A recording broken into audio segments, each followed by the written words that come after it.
GSL versus the world.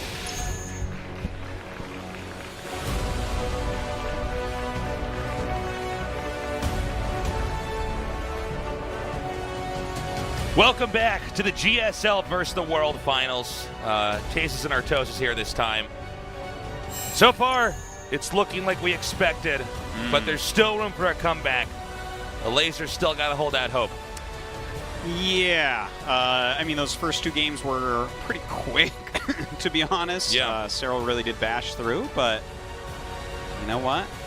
Sometimes it turns around. Sometimes you have a couple bad games to open up a finals, and then suddenly the other player turns it on. That's right. Well, look, I mean, a Laser not looking particularly confident here, but he's already got a little bit of a read on Cyril's ZVZ. Sure. He's going to have to come in here with something very strong. Now, a Laser is cool as a cucumber in moments like this, and I think he's interested in getting a quick and speedy victory here. We're going to go to the map Kings Cove. What can we expect here, Artosis? Well, it's definitely a map where it can be a bigger macro game. It's going to be harder to actually break each other. So I'm hoping for a long game, to be honest. Like, I mean, the first two were so fast. If we just keep doing it like that, we're going to be out of here before the sun goes down. It's true, man. So, our game is now loading up. A Laser from Poland, Cyril from Finland. Cyril, the former GSL vs. the World Champion, here to defend his title. The finals continues on. Let's go. 5, 4, 3, 2, 1.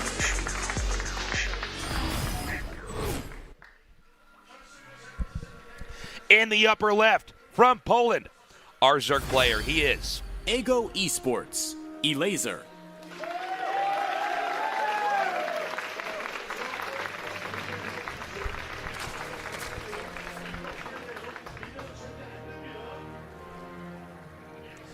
And in the bottom right, in the red, the defending champion from Finland, he is Ents Esports, Cyril.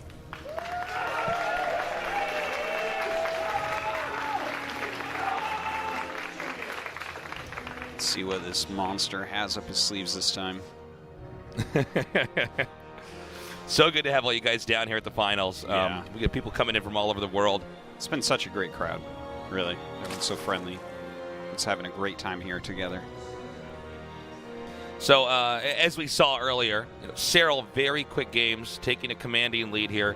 You know, the problem with going against Cyril and ZVZ is I don't think there's any real holes in Cyril's play style.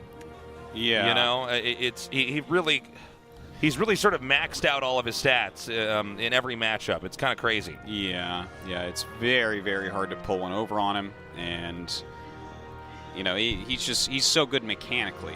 I think that's the problem. Like, to out macro him, it's like a rhetorical question, or you know, one of those riddles that has no answer. This is a good question. Is Cyril human?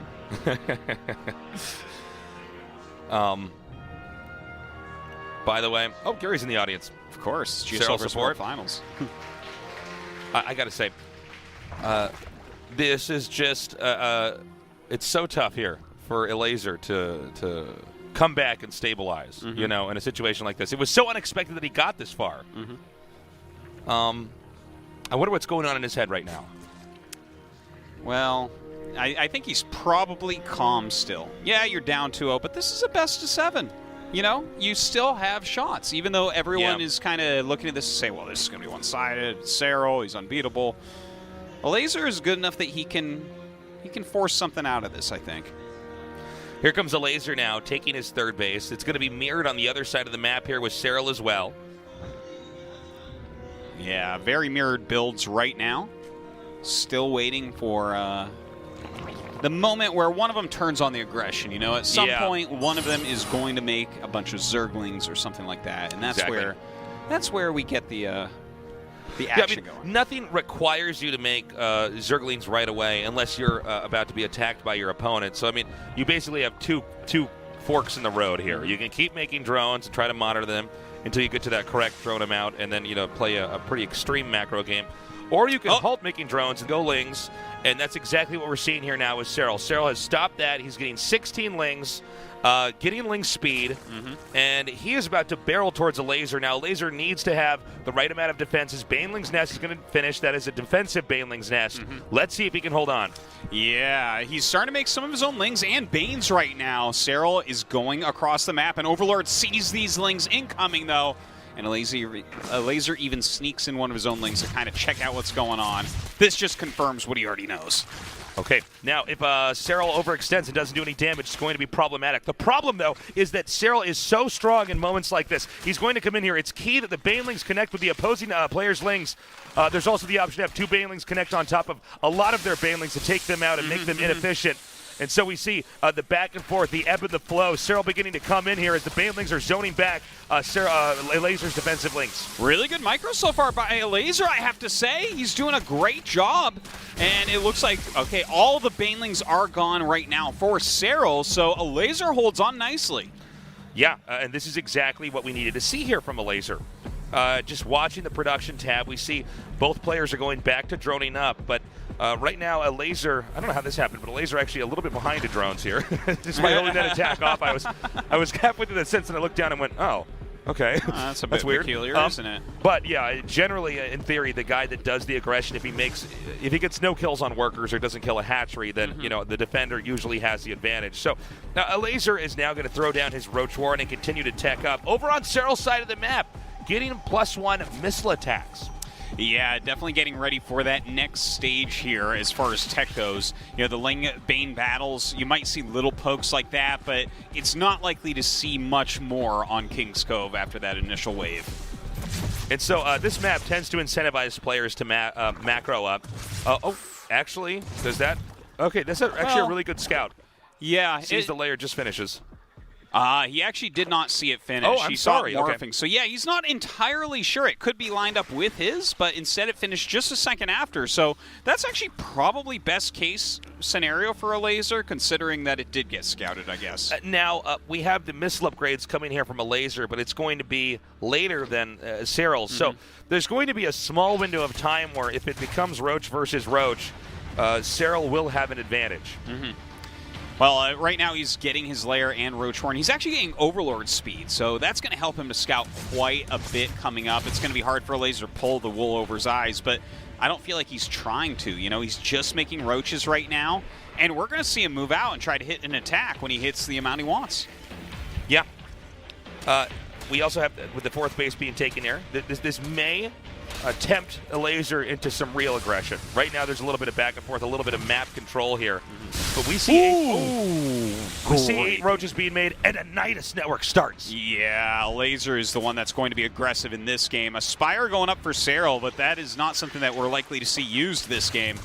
All right, let's see. He's poking a little bit with the lings. He sees some roaches moving out as well. Now look at this. A laser is trying to demonstrate that he might push out into the front. We don't know where this Nidus is going to be. Let's see if we can actually get a read on this. It's actually going to be a reinforcing Nidus. I thought it was actually going to be hidden somewhere to pop out in the main. Okay, makes sense. I mean, he has a gigantic army right now. A ton of roaches moving across the map. He's about to have his +1. He's about to have roach speed. That's more than we can say for Serral. Okay, and the Nidus network starts right underneath that Overlord of Serral as he's going to try to push in here now. The Lings need to avoid getting into contact with those Banelings. Good targeting there with the lasers, roaches. Yeah, very good attack board. Some Banelings moving up. They're going to connect the roaches as best they can. Not the most efficient move, but they do hit. Now, a laser has that Nidus going up. He has a lot of roaches coming in to reinforce as well. And look at this, a laser pushing through. He's up 20 army supply. The laser seems to be doing it, crushing through these roaches from Serral. And remember, with the presence of that Nidus network and a second one being made, the laser can continue to reinforce this attack. Oh, absolutely. Tons of damage being done. And GG is called. A laser puts his name on the board. It's happening. A laser takes one game up of Serral. Can he keep the momentum going? Yes. Yes, he can. A laser just put out a very nice game. You know, that was a sharp attack right there. He was down drones for a bit. He just stopped making them, went into the units, nailed the Nidus, and just got out there. Serral was playing a kind of more greedy macro game after that early Ling aggression. So overall, you look at that game, a laser played just amazingly. Yeah, I mean, a laser upset after upset after upset, and here he is against Cyril, regarded as the best player in the world. Can he keep doing it, though? I mean, best of 7, man, that's a lot of games to win. You know, he has to win 3 more. It's hard to imagine, but we've seen miracles already happen here in GSL versus the world. Absolutely.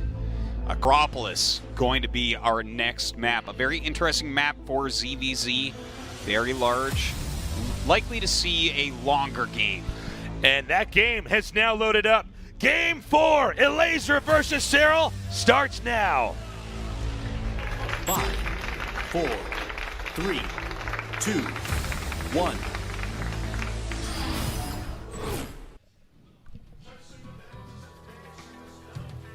In the bottom right, in the blue, our Polish player, he is. Ego Esports, Elaser.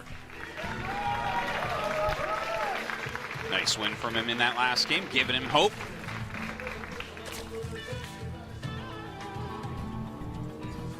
And in the upper left, in the red, the defending champion from Finland. ENCE Esports, Cyril.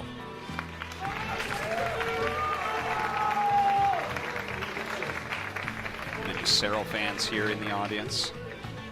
It's amazing to watch such a phenom at work. It's funny because, last year, and the same is true here in our studio now, the number of Finnish expatriates who are in Korea, they come down. It makes you really realize, I guess there are a decent number of people from Finland in Korea.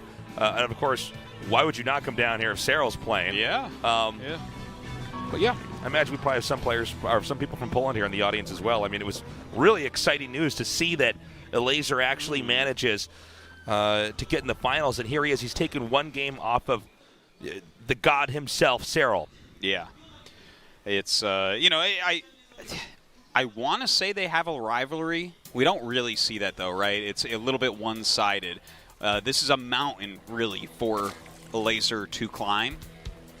Like you said, there needs to be a change. Someone needs to be able to take out a Cyril. And so far, really, Raynor's been the only one to be able to stand up to him. Yeah. Again, these European Zergs, so strong. That region really has mapped out so perfectly how this race can be played, how it can be exploited. Well, they're definitely ahead of the Korean Zergs. Yeah.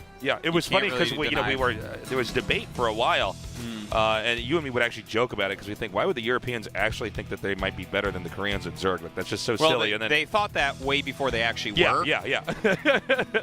We're talking like 4 or 5 years ago. But I will tell you what, we're in a Korean tournament here in Seoul, and it is a Poland versus Finland match with 2 Zergs. So I guess times have changed. Well, this is kind of the all-star match. It's a little bit of a precursor to BlizzCon because the player pool will probably be a little bit similar. And sure, last year Cyril won GSL vs. the World and then won BlizzCon. Now, will that happen again this year? I don't think that, he's definitely the best player at the moment, but you can't be counting out those Koreans either. Not even the Zergs. Yep. So we have the Banelings coming down. Just like we said in the previous game, we're basically watching the production tab to see if and when either of the 2 players are going to make drones. Just to kind of go big picture here. If you're making lings, you're not making drones. If you're making drones, you're not making lings, right? And so some players are very tempted to get up a lot of workers and try to have a really robust macro game. But you can always simply stop making workers, make a lot of lings, get speed, and try to barrel out an attack. And if that other player has made too many drones, he is going to get steamrolled. But of course, aggression like that does operate like a double-edged sword. If you get too aggressive and you do no damage, generally the defender has a huge advantage and is able to make a series of good decisions on how to take the game to a win. Well, this game, neither side is really getting aggressive. A very medium-ish amount of lings made by Cyril. Elaser sees that, makes a slightly more medium-ish amount of lings. But really on either side, you see 8 lings made, 10 lings made. And that's not really for attacking, That's kind of a safety amount. And despite a slight worker difference, these guys are basically doing the same builds. Yeah, very This is all mirrored. Now we have the missile upgrades coming. There's also a layer being made here for Cyril. Let's wait and see if Elaser gets a layer of his own. Yeah, it's kind of interesting that he hasn't as of yet. Adding a couple gases. It makes me think that a laser might go for a massive roach attack pre-layer. Yeah, no, there goes the layer. Okay. Just wondering about that, but not that far off really from what we see on the side of Cyril. Okay, nice block there, denying any kind of scouting. You always see these Lings one by one try to dart into the main, because if you can get a read on what the opposing player is doing, it's very helpful. There's a lot of different ways you can play ZVZ. Yeah, that's very true. And so just trying to get an idea of what they're doing, it can give you the opportunity to do some counterplay. Hard to stop Lings too, man. They're very slippery units.